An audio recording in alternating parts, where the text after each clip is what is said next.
I said, I do, to the wrong brother. I knew it the moment the words left my mouth.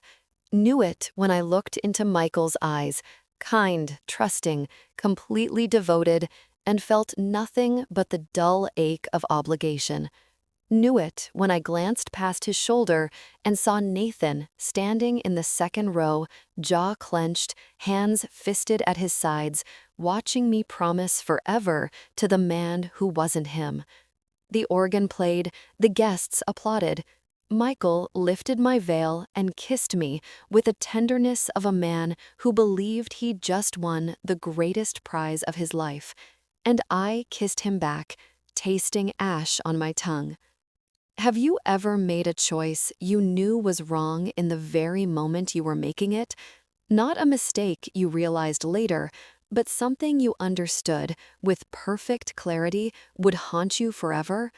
I need to know I'm not alone in this, because standing at that altar, watching Nathan's face shatter while I married his brother, I knew exactly what I was doing, and I did it anyway. Tell me in the comments if you've ever been there, if you've ever chosen the safe path over the right one and spent years wondering who you might have been. My name is Caroline, and for 12 years, I've been living the wrong life. I wake up every morning next to a man who loves me completely, and I spend every day pretending to love him back. I've built a home, raised children, celebrated anniversaries, all while carrying the weight of a love I was too afraid to claim. Nathan lives 3 miles away. He's married now, too, to a woman named Sarah, who doesn't know she's his second choice. We see each other at family gatherings, exchange polite conversation, pretend we're nothing more than in-laws. But sometimes, when no one's watching, our eyes meet across the room. And in that moment, I see everything we lost. I'm going to tell you how this happened, how I fell in love with one brother and married the other, how fear and circumstance and one terrible night changed the trajectory of 3 lives. But first, you need to understand something. This isn't a story about a woman who didn't know what she wanted. This is a story about a woman who knew exactly what she wanted and chose to walk away from it. That's worse. I know that now. I think I always knew. 14 years earlier, I met the Ashford brothers the summer I turned 22. I just graduated from college with a degree in art history and no idea what to do with my life. My parents had rented a cottage on the coast for 3 months. Their gift to me, they said, for finishing school, a chance to figure out my next steps.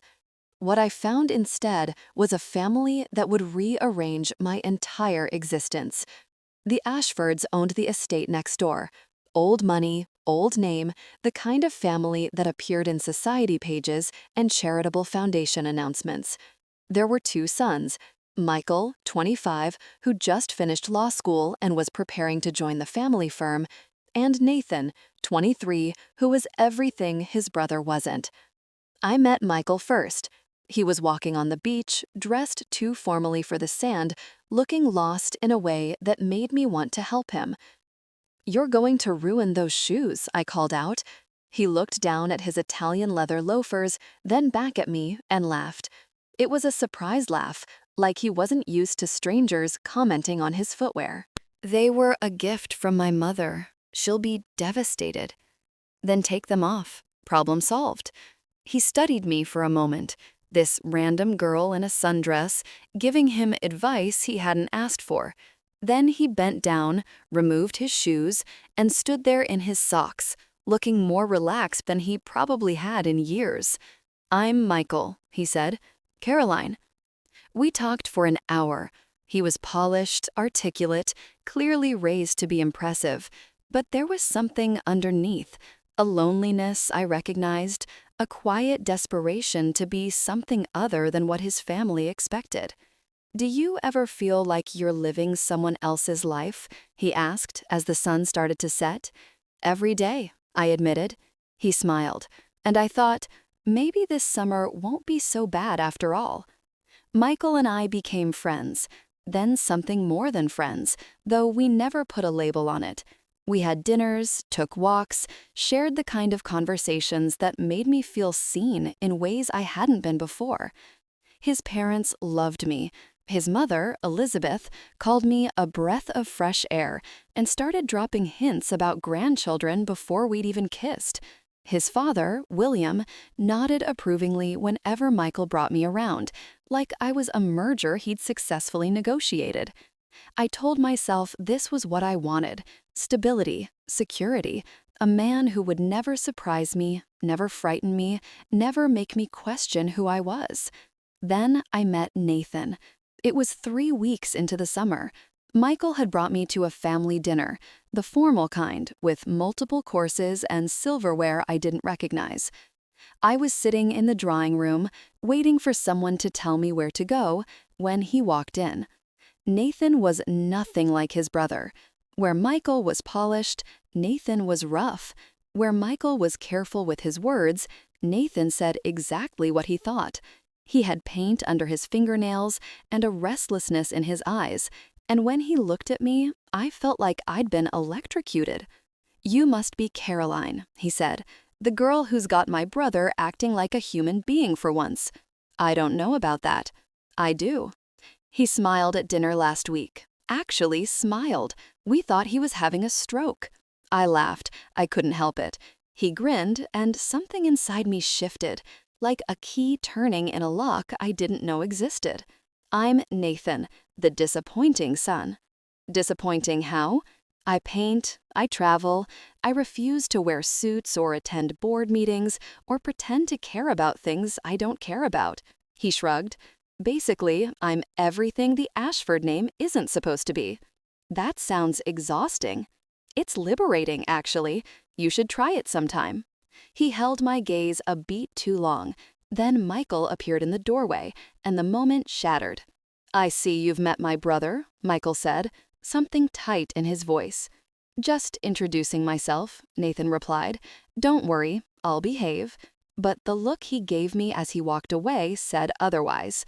I should have known then, should have recognized the danger in how my heart raced when Nathan entered a room, how Michael's company felt comfortable while Nathan's felt electric.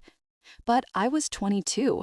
I didn't understand that comfortable and electric were different languages, that one builds a life while the other burns it down. I learned, eventually, but by then it was too late.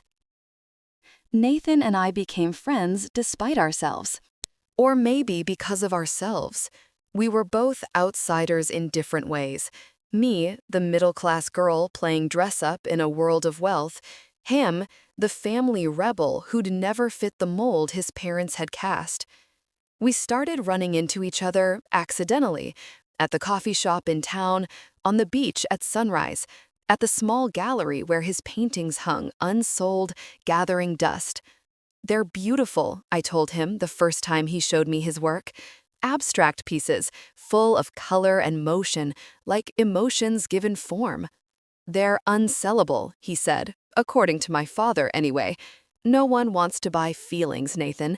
They want to buy status." "Your father sounds like a snob." My father is a snob, but he's not wrong. These won't make money. They won't build an empire. They're just... He trailed off. "Honest," I finished. "They're honest." He looked at me then, really looked, like he was seeing past my skin to something underneath. "You're different," he said. "Different how?" "Different from the women my brother usually dates. They're always so polished, so careful, like they're afraid to be real around him." "Maybe they're just nervous." "Maybe, but you're not nervous.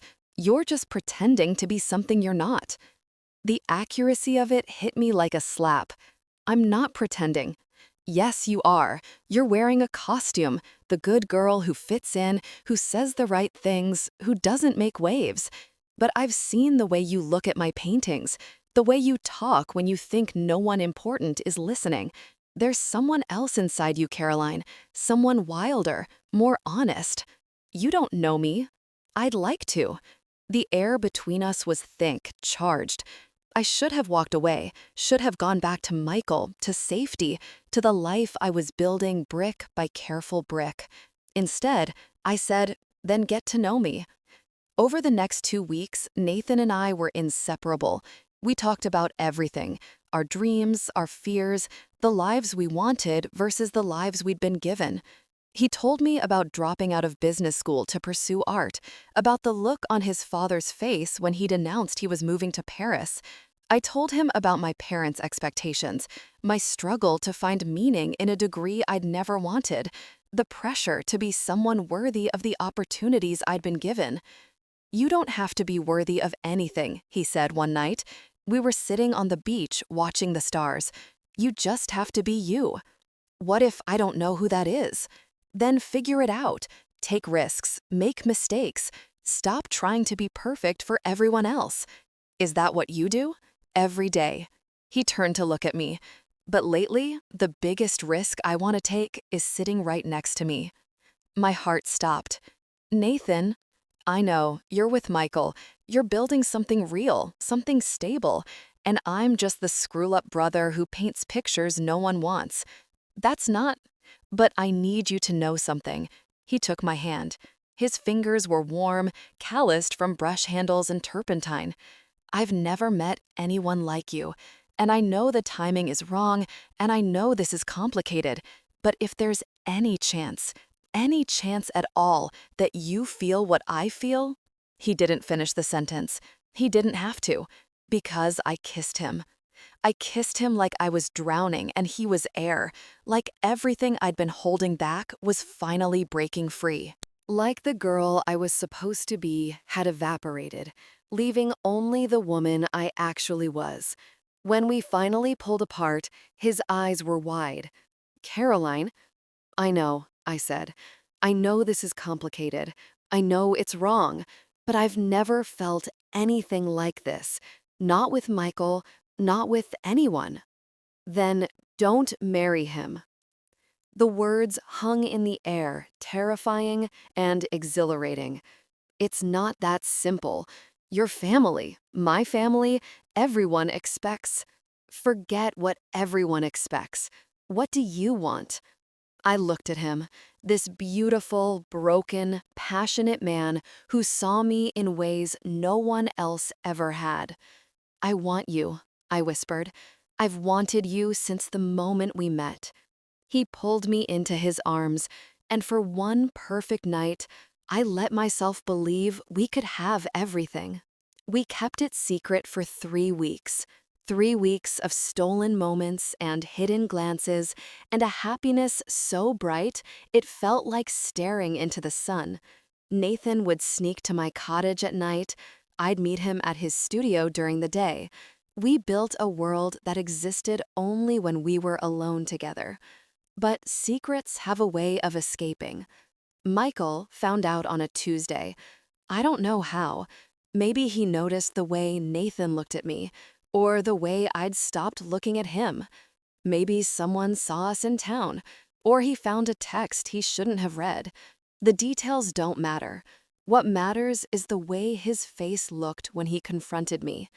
Devastated, broken, like someone had reached into his chest and crushed his heart with bare hands. "Is it true?" he asked. We were in his family's garden, surrounded by flowers his mother had cultivated for decades. "Are you sleeping with my brother?" I wanted to lie. Every instinct screamed at me to deny it, to protect what I'd built, to preserve the life that was so much easier than the truth. But I couldn't. "Yes," I said. "I'm sorry, Michael. I never meant for this to happen." "You never meant for it to happen?" His voice was hollow. "You fell into bed with my brother by accident?" "No, I mean, I didn't plan it. I didn't set out to hurt you." "But you did anyway." "Yes." He was quiet for a long moment. When he spoke again, his voice was different, harder. "He won't marry you, you know. Nathan, he's not capable of it. He spent his whole life running from responsibility, from commitment, from anything that might require him to be more than a romantic ideal. You don't know him. I've known him for 23 years. I know him better than you ever will. He met my eyes. He'll get bored, Caroline. He'll move on to the next adventure, the next inspiration, the next beautiful woman who makes him feel something, and you'll be left with nothing. That's not fair. No, what's not fair is that I loved you. I thought we were building something real, and the whole time you were just waiting for something better. He walked away before I could respond. That night, I told Nathan what happened. Good, he said. Now we don't have to hide anymore. Your brother is devastated. My brother will survive. He always does. He'll find someone else, someone who actually loves him, and he'll build the perfect life our parents always wanted for him. And what about us? Nathan took my hands. His eyes were bright with conviction. We leave. Tonight, if you want. I have money saved. We can go to Paris, London, anywhere. Start over. Just you and me. It was everything I wanted, everything I'd been dreaming of. So why did I hesitate? It's a big decision, I said. I need time to think. Something flickered across his face. Doubt, maybe, or the beginning of fear. How much time? A few days, just to make sure I'm ready. He nodded slowly. Okay, take whatever time you need. I'll be here. He kissed me, and I went back to my cottage, alone. I should have said yes, should have packed my bags and run toward the life I wanted instead of away from the life I was afraid of. But fear is a powerful thing, and that night, as I lay in bed staring at the ceiling, all I could hear was Michael's voice. Asterisk, he won't marry you. Asterisk, he'll get bored. You'll be left with nothing. I didn't know which brother to believe, so I believed neither. And that was my first mistake. The accident happened 2 days before I was supposed to give Nathan my answer. Michael was driving. It was late, after midnight, and he'd been at a bar downtown, drinking away the pain of our breakup. He shouldn't have been behind the wheel. He knew it. Everyone knew it. But Michael had never been good at asking for help. The car wrapped around a tree on the coastal highway. By the time the ambulance arrived, he was unconscious, bleeding from a head wound that would leave him in a coma for 11 days. I got the call at 3 a.m. There's been an accident. Elizabeth's voice was shaking. It's Michael. They don't know if he's going to make it. I don't remember driving to the hospital. Don't remember the waiting room, the doctors, the hours of uncertainty. All I remember is Nathan's face when he arrived. Pale, terrified, looking like a child who just realized the world was capable of cruelty he'd never imagined. This is my fault, he said. If we hadn't, don't. He was drinking because of us, because of what we did. You don't know that. I do know that. His voice cracked. My brother is dying because I fell in love with his girlfriend. Here's where things got complicated, more complicated than they already were. Michael was fighting for his life, and Nathan blamed himself, blamed us. I could see him pulling away, retreating into guilt I couldn't reach. And I had to make a choice, fight for what we had, or let the accident change everything. What would you have done? When guilt and love collide, which one wins? Tell me in the comments, because I've spent 12 years wondering if I made the right call. Michael survived, but he wasn't the same.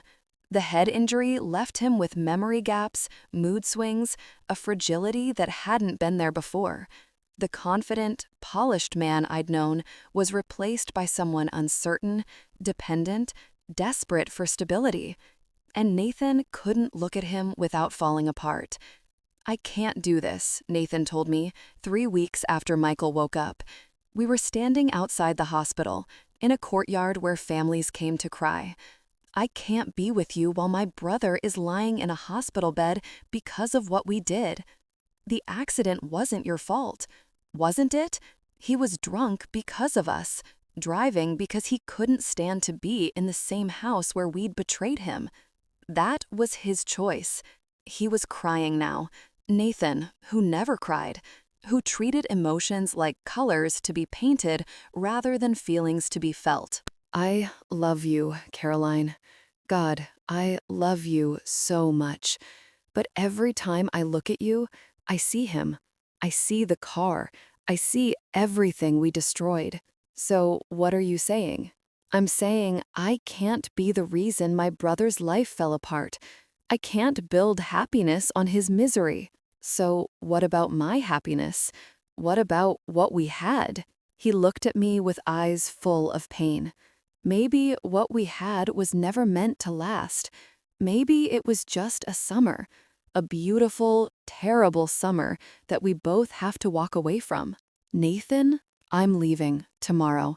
I'm going back to Paris, and I'm not coming back until I can look at my brother without wanting to die. And us? There is no us. There can't be. Not anymore. He walked away, and I let him go, because some part of me, the part that had always been afraid, always chosen safety over risk, believed he was right. I should have fought for him. I should have told him that guilt wasn't love, that punishing ourselves wouldn't heal Michael, that walking away from each other was the worst possible choice. But I didn't, because I was afraid, and fear, I was learning, made cowards of us all. Nathan left. I stayed. I told myself it was temporary, that I'd help Michael recover, tie up loose ends, and then figure out my next steps. I told myself I wasn't choosing. I was just waiting. Waiting for the guilt to fade, waiting for Nathan to come back, waiting for someone to tell me what to do. Michael needed constant care those first months: physical therapy, cognitive exercises, emotional support. His family was there, of course, but Elizabeth was overwhelmed, and William was useless with anything that required actual feeling. So I stepped in. I visited every day, helped with his exercises, read to him when his eyes couldn't focus on text, sat with him through the nightmares he had about the accident, nightmares he couldn't quite remember that left him shaking and confused. "Why are you here?" he asked me once, about 2 months after the accident, after everything I said to you, after everything that happened. "Because you needed someone. You could have left, should have left. I wouldn't have blamed you." "I know." "Then why?" I didn't have an answer, not one I could say out loud. The truth was, I stayed because guilt was easier than grief, because taking care of Michael gave me purpose, direction, a reason to get up in the morning that didn't involve thinking about Nathan, because being needed felt better than being abandoned. And somewhere along the way, the caregiving became something else.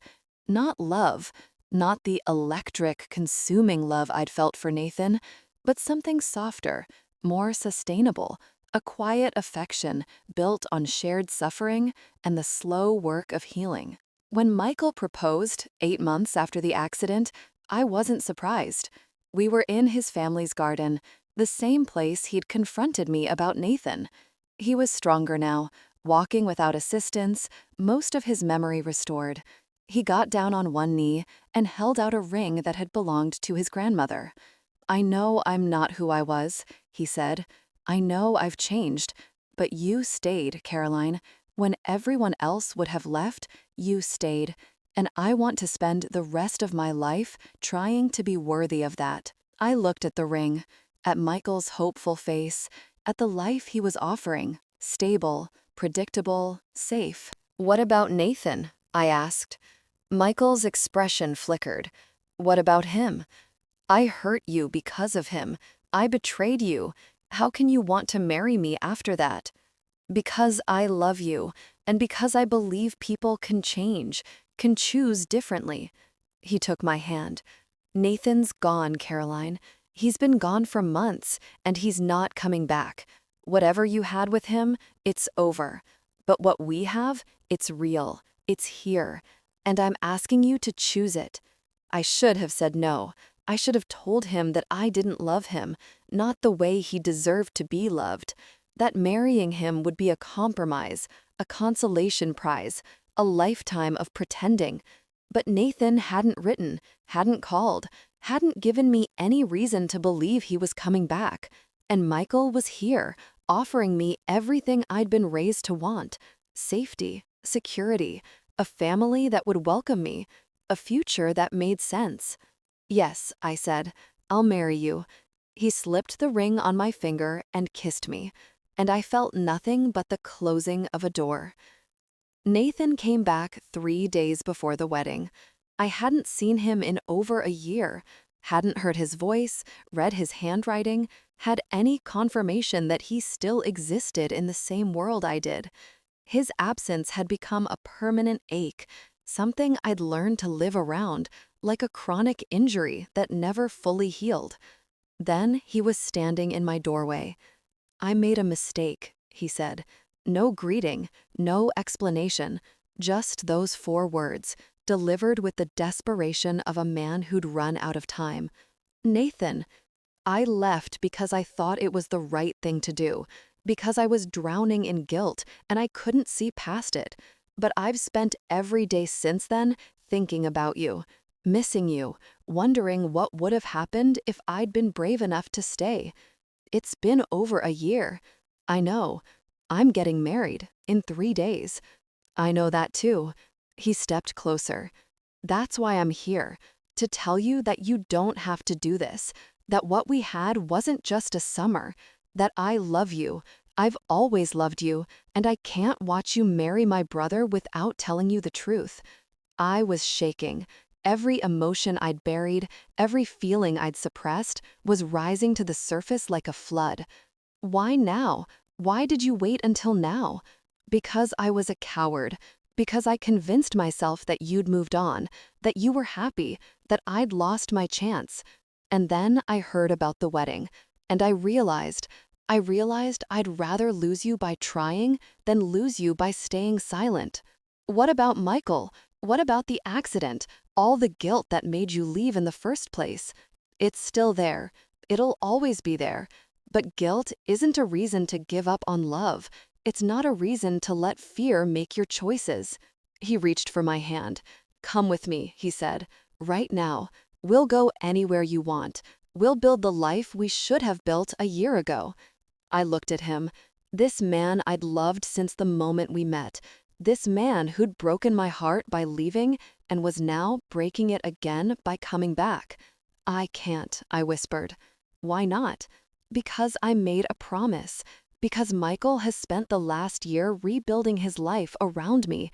Because if I leave now, 3 days before the wedding, it will destroy him. And if you stay, it will destroy you. Maybe I deserve to be destroyed. Maybe this is the price I pay for what we did." Nathan's face crumbled. "You don't mean that." "I don't know what I mean anymore." I pulled my hand away. "I need you to leave, Nathan. I need you to let me do this." "Caroline, please." My voice broke. "If you love me, if you ever loved me, let me go." He stood there for a long moment, looking at me like I was already a ghost. Then he walked away. For the second time, I watched him leave. For the second time, I let him. I told myself it was the right thing, the honorable thing, that I was protecting Michael, atoning for my sins, making the choice that caused the least amount of damage. But the truth was simpler and uglier. I was still afraid, still choosing safety over risk, comfort over passion, the known over the unknown. And that fear would cost me everything. I married Michael on a Saturday in June. The ceremony was beautiful. Everyone said so. The flowers, the dress, the way Michael's voice trembled when he said his vows. His mother cried.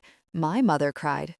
300 guests witnessed the union of two families, two futures, two people who were supposed to live happily ever after.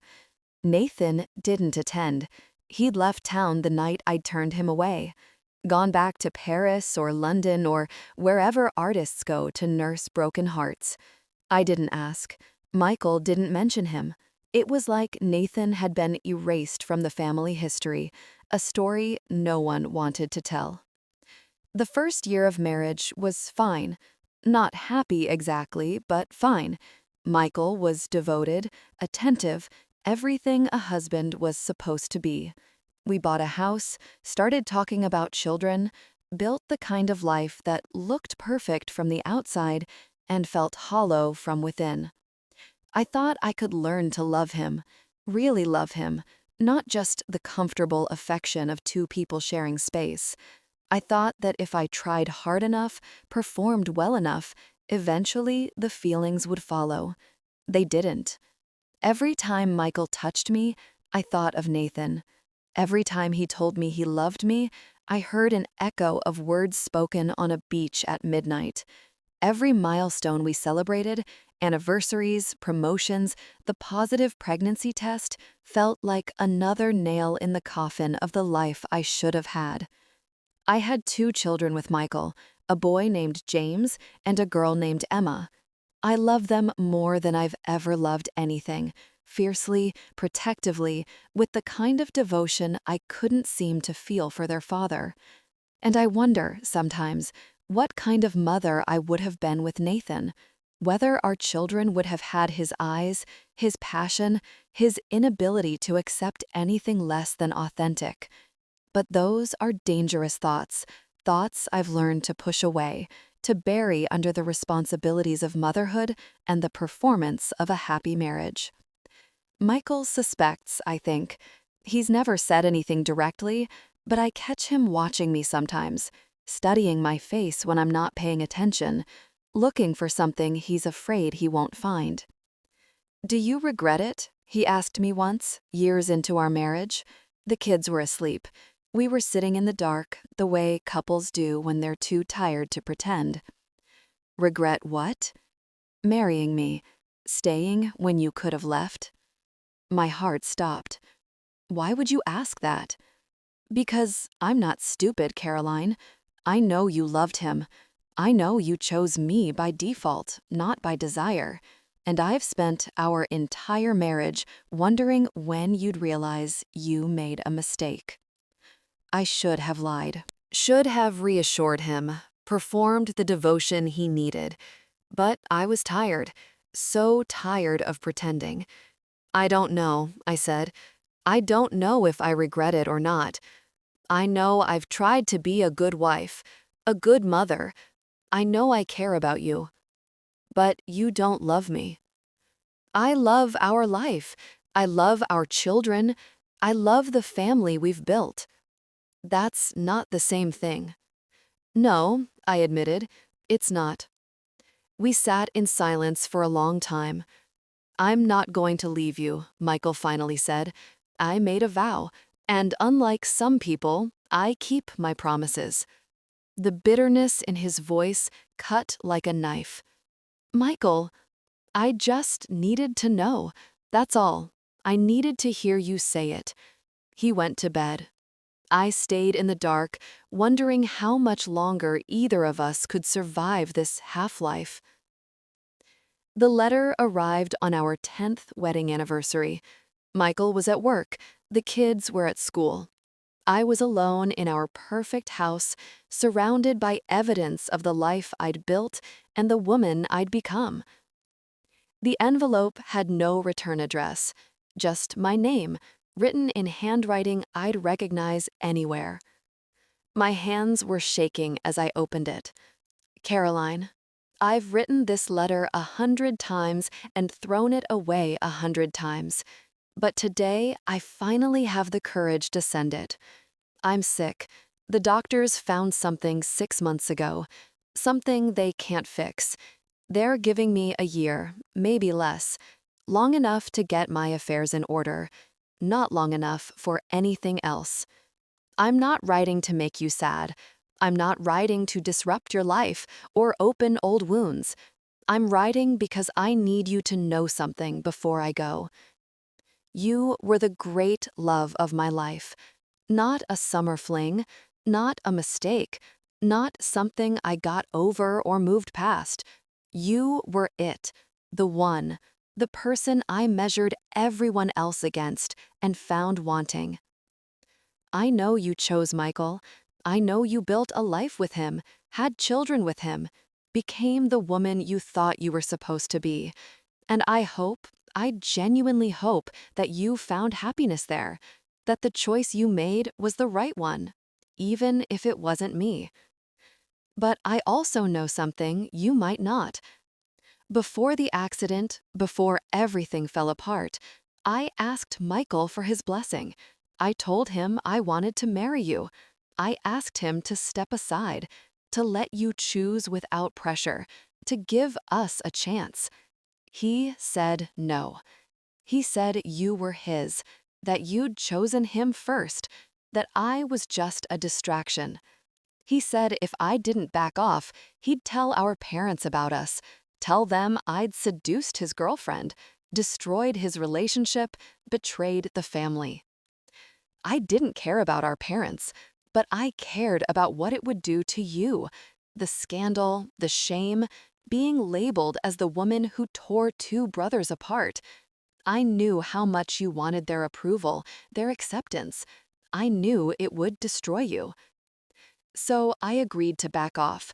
I agreed to give him time to propose, to let him have his chance. And then the accident happened, and everything changed. I left because I was guilty, but I also left because Michael made it clear if I didn't disappear, he'd tell everyone what happened. He'd make sure you were blamed, that your reputation was ruined, that no one in either family would ever look at you the same way. He used my guilt against me, used my love for you against me. I'm not telling you this to hurt you. I'm telling you because you deserve the truth. Because you've spent 12 years believing you made a choice, when really the choice was made for you. You didn't choose Michael. He manipulated us both into thinking there was no other option. I don't know what you'll do with this information. Maybe nothing. Maybe it doesn't change anything. You have children now, a life, commitments that matter more than ancient history. But I needed you to know, before I run out of time, before the chance is gone forever. I love you. I've always loved you. And if there's any world where things could have been different, any universe where we got our chance, I hope we're happy there. I hope we're together. Yours, always, Nathan. I read the letter 3 times. Then I collapsed onto the kitchen floor and sobbed until I couldn't breathe. 12 years. 12 years of believing I'd made a choice, of shouldering the guilt, the regret, the endless wondering, of telling myself that I'd taken the safe path because I was afraid, because I wasn't brave enough for Nathan, because I'd chosen comfort over passion. But I hadn't chosen anything. Michael had chosen for me. He'd used his brother's love as a weapon, used my fear as a cage, spent 12 years pretending to be the victim when he'd been the architect all along. And Nathan was dying. The man I loved, had always loved, was dying.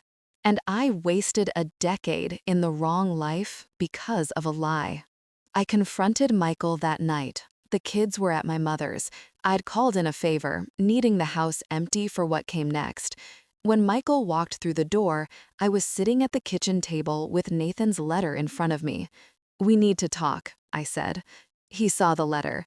I watched his face cycle through confusion, recognition, and finally, fear. "Where did you get that?" "Nathan sent it. He's dying, Michael. He has less than a year to live, and he wanted me to know the truth before he went." Michael sat down heavily. He didn't try to deny it. Maybe he was tired of lying. Maybe he knew there was no point. It wasn't supposed to happen like this. he said quietly. What was supposed to happen? You'd threaten your brother into silence, trap me into a marriage I never wanted, and we'd all just pretend to be happy forever? I loved you. I still love you. Everything I did, you manipulated us. Both of us. You told Nathan you'd destroy my reputation if he didn't leave. You let me believe he abandoned me, that he was the one who couldn't commit. Because he would have ruined your life, running off to Paris with no plan, no stability, no future. You would have regretted it. You would have ended up broken and alone. That was my choice to make, and you would have made the wrong one. His voice cracked. I saw the way you looked at him, like he was everything. And I knew if I didn't do something, I'd lose you forever. So you took the choice away from me instead? I saved you. From him, from yourself. You didn't save me, Michael. You imprisoned me. He was crying now. The polished, controlled man I'd married was falling apart, and I couldn't find it in myself to care. What are you going to do? He asked. I don't know, but I know I can't keep living this lie.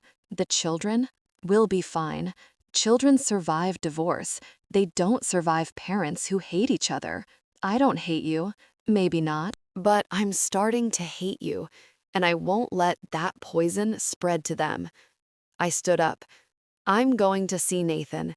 I don't know what happens after that, but I need to see him before it's too late. Caroline, don't. Don't try to stop me. Don't try to manipulate me. For once in your life, just let me choose. I walked out the door, and I didn't look back. I found Nathan in a hospice in the city. He was thinner than I remembered, frailer. The fire in his eyes dimmed but not extinguished.